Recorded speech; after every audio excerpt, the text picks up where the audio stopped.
This video is brought to you by Audible, where you can get a free audiobook and a 30-day free trial by going to the link audibletrial.com/mkirin. Audible is home to hundreds of thousands of audiobooks that you can download straight to your computer, tablet, or smartphone device. Here on this show, we talk about writing advice, and with this chance, how can I not talk about probably my favorite writing advice book of all time, On Writing by Stephen King, a memoir of the craft. On Writing is not only a heartfelt story, half memoir, half writing advice, following Stephen King's story as he grew up, the experiences that he had, and the foundation for the way that he tells stories. Not only that, but he establishes the main points of his writing advice during the memoir part in a way that you understand why his advice is the way that it is. My favorite part about On Writing, aside from the really good and pretty much timeless writing advice, is Stephen King's account of the car accident that almost killed him, and his experience through recovery and learning to write again after a terrible car accident. But my favorite thing about this audiobook is that Stephen King reads it himself, and that gives you that extra 10% that you just can't get with the printed version of this book. I absolutely recommend, and I have been recommending for years, On Writing by Stephen King. So again, to download your free audiobook today, head over to audibletrial.com/mkirin. That is audibletrial.com/mkirin. Thanks, Audible. And with that, let's get on with the show. And so, it continues. Hello there, welcome back to the Writing Advice Q&A. I'm your host, Kirin.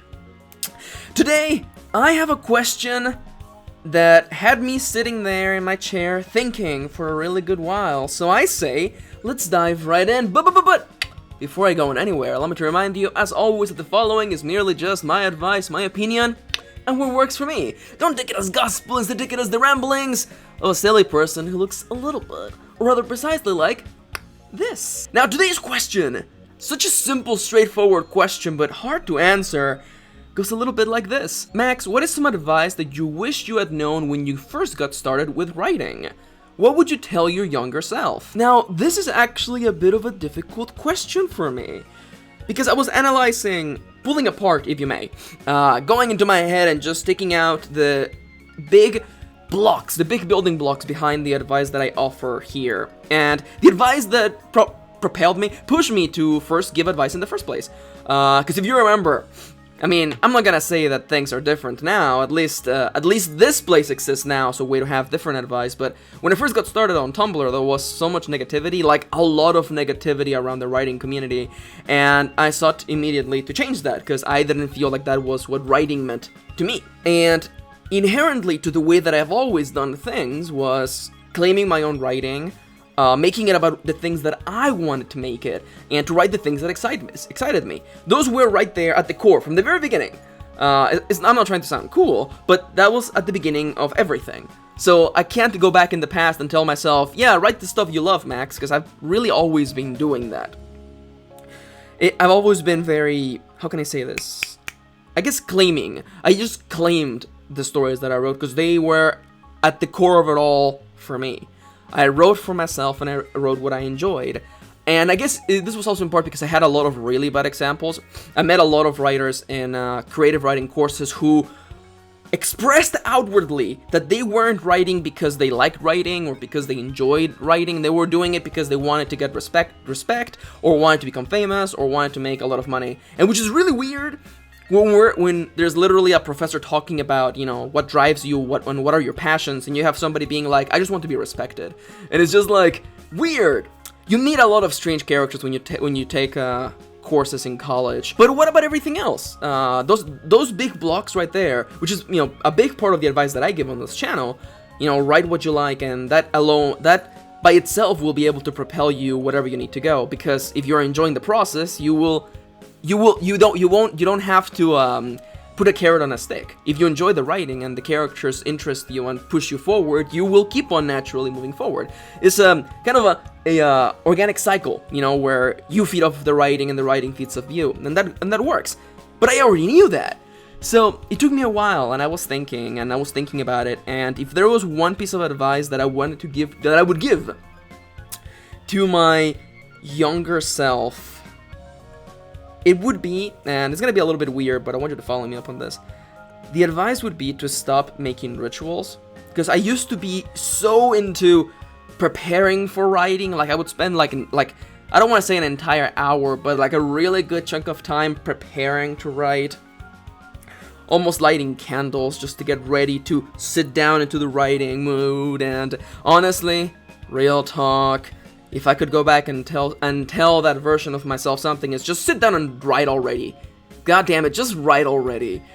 Because, you know, especially right now, in the month of NaNoWriMo, like, writing has been difficult because of things in my personal life, and life just getting in the way.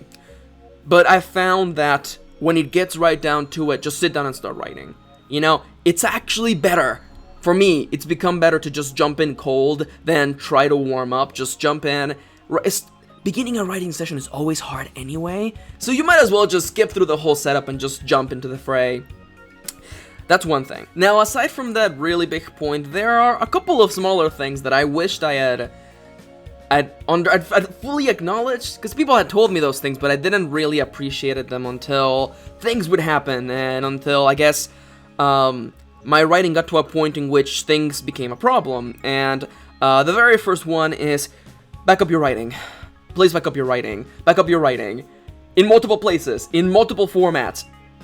When my PC died, I lost a lot of writing. I didn't lose as many as much as I could have possibly lost, because I had Evernote, but I lost a lot.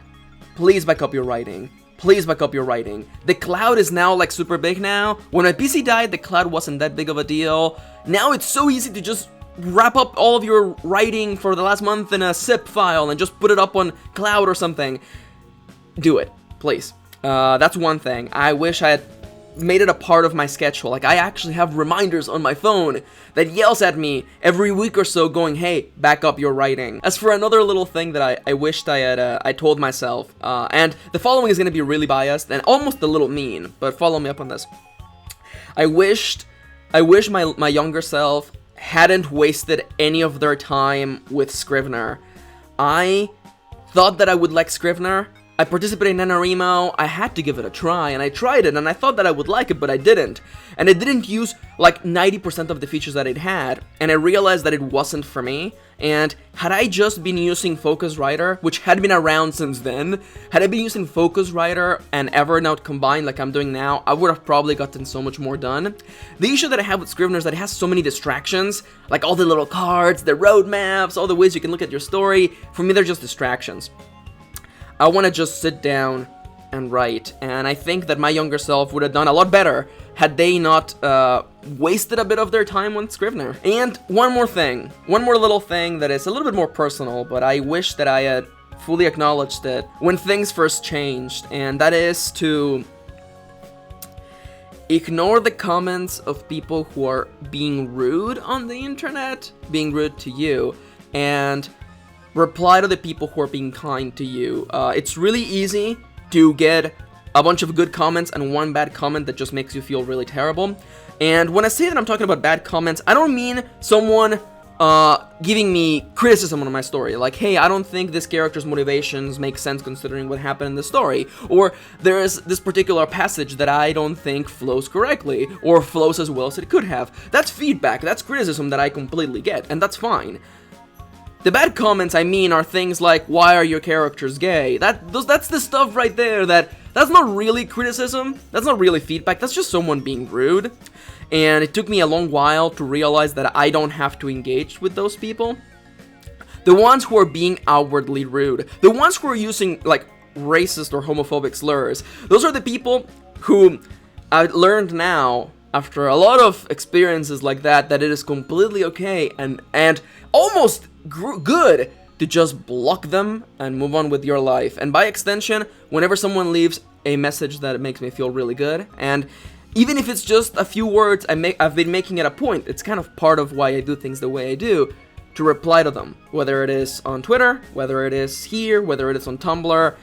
Just a little moment, not only to show the people that, hey, I saw your message and I appreciated it, but also to help myself understand it.